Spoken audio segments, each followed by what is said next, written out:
Bon dia, ratolins i ratolines.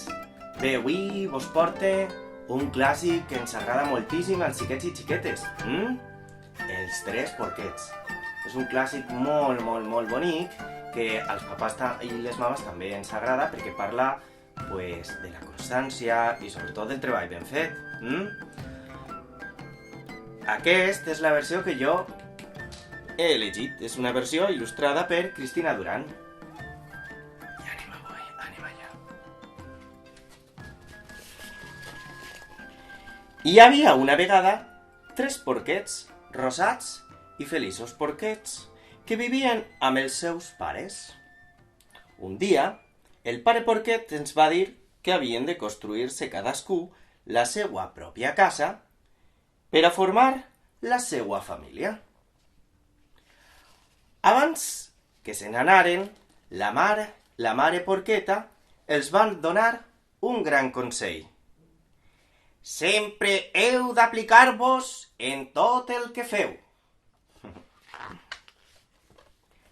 El primer porquet va construir la casa de palla.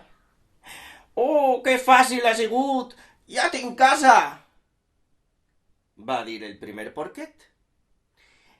El segon porquet va construir sa casa de fusta. «Oh, que fàcil! Ja tinc la casa!» va dir el segon porquet.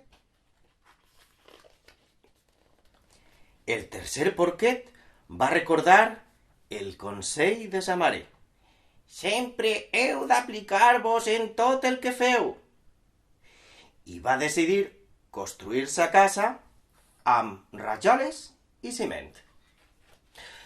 No va ser fàcil i va tardar més temps que els seus germans. Però li va quedar una molt bonica i robusta casa, mireu. «Oh, quina casa més bonica tinc!» va dir el porquet. Una nit, un llop famolenc es va acostar a la casa de palla i va dir: «Porquet, porquet, deixa'm entrar o bufaré i la casa volaré». No, contestà tremolant el porquet. El llop va agafar aire i va bufar amb tanta força que la casa de palla va volar per els aires. Oh, no! El porquet va córrer cap a la casa de fusta del seu germà. Auxili, auxili!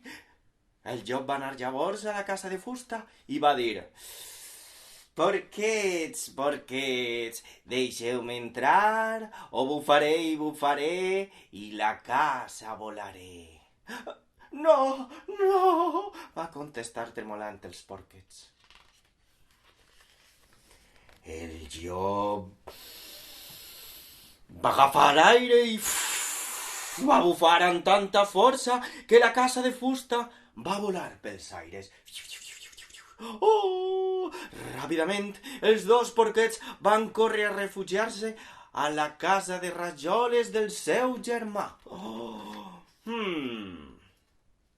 El llop va anar després a la casa de rajoles i va dir: «Porquets, porquets, deixeu-me entrar o bufaré i la casa volaré».